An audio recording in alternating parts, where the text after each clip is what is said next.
अस्सलाम वालेकुम दोस्तों। आज की इस वीडियो में मैं आपको सीएसएस के बारे में मुकम्मल रहनुमाई देने की कोशिश करूंगा। इसमें आपको सीएसएस की रिक्वायरमेंट्स, इसके बाद आप कौन सी जॉब कर सकते हैं, इस इम्तहान के अंदर कौन कौन से सब्जेक्ट्स होते हैं, पासिंग क्राइटेरिया क्या है, इन सारी बातों के मुतल्लिक़ मालूमात दी जाएगी। बिस्मिल्लाहिर्रहमानिर्रहीम। सीएसएस सेंट्रल सुपीरियर सर्विसेज का मुखफ़्फ़ है और ये पाकिस्तान के सबसे मुश्किल तरीन या सबसे ज़्यादा कंपटीशन वाले एग्ज़ाम्स में से एक है। पाकिस्तान के अंदर इसको फेडरल पब्लिक सर्विस कमीशन यानी एफपीएससी का इदारा कंडक्ट करवाता है और ये हर साल एक मरतबा होता है। इस एग्ज़ाम को जो लोग पास कर जाते हैं उनकी 17वें ग्रेड के अंदर दर्ज झैल शोबों के अंदर रिक्रूटमेंट होती है, जैसे commerce and trade group, foreign services of Pakistan, information group, inland revenue services, military lands and cantonments groups, office management groups, Pakistan administrative services, Pakistan audit and accounts, Pakistan custom services, police services of Pakistan, postal group और railways group. अब सवाल ये पैदा होता है कि CSS करने के लिए रिक्वायरमेंट्स क्या क्या हैं। तो इसके लिए सबसे पहले एज लिमिट की बात करें तो 21 से 30 साल के तमाम अफराद सीएसएस करने के लिए एलिजिबल होते हैं, लेकिन कुछ सूरतों के अंदर इसके लिए अपर लिमिट, एज की अपर लिमिट में 2 साल का रिलैक्सेशन दी 2 साल की रिलैक्सेशन दी गई है। उसके लिए आप डिस्क्रिप्शन में लिंक पर जाकर डिटेल में पढ़ सकते हैं। नेशनैलिटी के तौर पर अगर देखें तो सीएसएस करने के लिए पाकिस्तान का शहरी होना लाजमी है या फिर आज़ाद जम्मू और कश्मीर का परमानेंट रहायशी होना चाहिए। एजुकेशन में सीएसएस के लिए 14 साल तलीम यानी बैचलर डिग्री किसी भी शोबे के अंदर हो सकती है। एमबीबीएस, इंजीनियरिंग, बीकॉम, बीबीए या सिंपल बीए भी हो सकता है और उसके लिए एटलीस्ट सेकंड डिवीजन होना लाजमी है।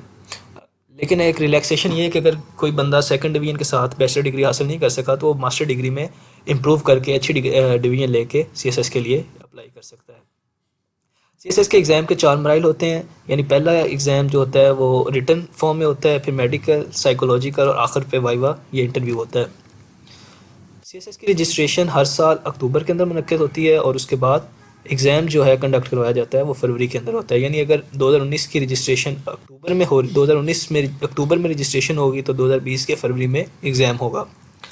सीएसएस के सब्जेक्ट्स, इसमें 2 तरह के सब्जेक्ट्स होते हैं। कंपलसरी जो कि टोटल 6 सब्जेक्ट्स हैं और हर सब्जेक्ट के 100 नंबर हैं, यानी टोटल 600 नंबर का पेपर कंपलसरी सब्जेक्ट में से आएगा। और ऑप्शनल सब्जेक्ट्स की बहुत लंबी लिस्ट है, लेकिन उसमें से आपने सिर्फ 600 नंबर के सब्जेक्ट अख्तियार करने हैं। कंपलसरी सब्जेक्ट्स में English essay, English precis and composition, general science and ability, current affairs, Pakistan affairs, Islamic studies और कंपैरेटिव स्टडीज़। कंपलसरी सब्जेक्ट्स के अंदर जो जनरल नॉलेज के सब्जेक्ट्स हैं उनके अंदर 3 तरह के हैं, जीके 1, 2 और 3, 3 पेपर होते हैं। उसमें general science and ability everyday science का पेपर 1 है, करंट अफेयर पेपर 2 है और पाकिस्तान अफेयर पेपर 3 है। इन तीनों के अंदर आपको 300 में से कंबाइन 120 नंबर हासिल करने होते हैं पास होने के लिए, यानी 40% पासिंग क्राइटेरिया है। इसके बाद आता है जी ऑप्शनल सब्जेक्ट्स यानी इख्तियारी मज़ामीन का मरहला। तो ये सब्जेक्ट्स की काफ़ी लंबी चौड़ी लिस्ट है, लेकिन इसमें से आपने सिर्फ़ और सिर्फ 600 नंबर के ही मज़ामीन या सब्जेक्ट अख्तियार करने होते हैं। उसके अंदर कुछ सब्जेक्ट जो हैं वो 200 नंबर्स के हैं और कुछ सब्जेक्ट्स 100 नंबर के हैं। इसमें आपने टोटल सब्जेक्ट अख्तियार करने के बाद इस तरह होने हैं कि आपके टोटल नंबर जो है वो 600 बनने चाहिए और हर ग्रुप के अंदर कुछ डिस्क्रिप्शन दी हुई है जो लाजमी तौर पर फॉलो करनी पड़ती है। यानी ग्रुप 1 के अंदर से आप सिर्फ़ और सिर्फ एक मजमून अख्तियार कर सकते हैं और वो 200 नंबर का होगा। यानी अगर आप इंटरनेशनल रिलेशंस को अख्तियार करते हैं तो फिर पॉलिटिकल साइंस या कंप्यूटर साइंस आप अख्तियार नहीं कर सकते। ग्रुप 2 के अंदर भी 2 मज़ामीन 200 नंबर के हैं और बाकी सारे 100 नंबर के हैं। इसमें भी आप ये कर सकते हैं कि या तो आप 100 नंबर वाले 2 मज़ामीन अख्तियार कर लें, यानी जियोलॉजी और स्टैटिस्टिक्स आप कर सकते हैं, या फिर 200 नंबर का ही आप एक अख्तियार कर सकते हैं, यानी फिजिक्स या केमिस्ट्री। इन ऑप्शनल सब्जेक्ट्स के अंदर आप किसी तरह भी पेयरिंग बना के 600 नंबर पूरा कर सकते हैं।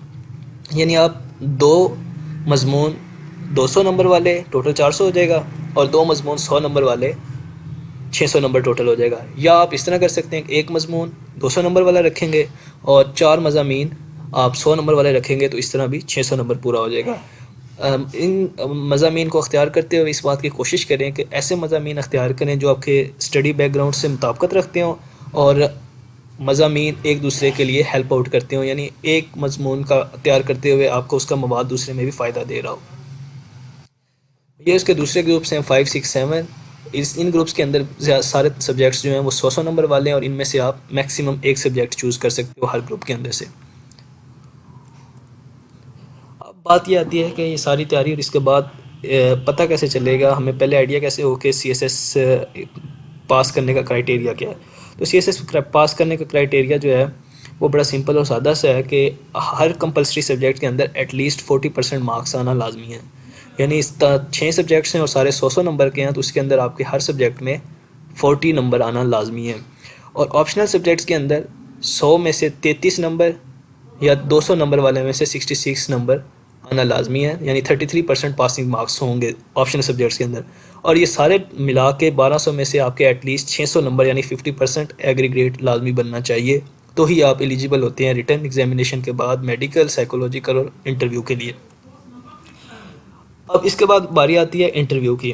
तो इंटरव्यू के जो नंबर होते हैं वो 300 नंबर होते हैं और इंटरव्यू आपकी पर्सनैलिटी चेक करने के लिए होता है, आपके तलीमी बैकग्राउंड को देखते हैं, हॉबीज़ चेक करते हैं, उसमें ये सारे क्राइटेरियाज फॉलो किए जाते हैं। और उसमें इंटरव्यू के दौरान आपको एटलीस्ट 100 मार्क्स लाजमी अवेल करने होते हैं, जिसके बाद अगर आप वो अवेल कर जाते हैं और आपको इंटरव्यू और इन दोनों के यानी 1500 300 नंबर इंटरव्यू के, 1200 नंबर रिटर्न एग्जामिनेशन के एग्ज़ाम के, और इन दोनों को मिला के 1500 में से आपके जितने नंबर आते हैं उसके हिसाब से आपके टोटल नंबर बनते हैं। उसी हिसाब से फिर अगर आप क्वालिफाई करते हैं तो आपके फेडरल जो ग्रुप्स हैं आपको शुरू में बताए थे उनके अंदर आपकी इंडक्शन कर दी जाती है और आपको एलोकेशन हो जाती है जॉब की। अब बात ये आती है अगर कुछ बंदों के मार्क्स सेम आ जाते हैं तो फिर क्या होता है। अगर उनके रिटर्न और वाइवा के इंटरव्यू के टोटल नंबर जो हैं वो सेम बन रहे हैं, फिर असूल ये है कि जिसके वाइवा के अंदर नंबर ज़्यादा होंगे या इंटरव्यू में नंबर ज़्यादा हैं वो क्वालिफाई करेगा। और अगर वो भी नंबर सेम है तो जिसके कंपलसरी सब्जेक्ट्स में नंबर ज़्यादा हैं वो क्वालिफाई करेगा। और अगर इतना इत्फाक हो रहा है कि वो नंबर भी सेम है तो फिर वो बंदा क्वालिफाई करेगा जो एज में बड़ा है, सीनियर बंदे को वो प्रेफर करेंगे। Thank you very much. अगर आपके कुछ सजेशन हो तो वो ज़रूर बताइएगा। शुक्रिया।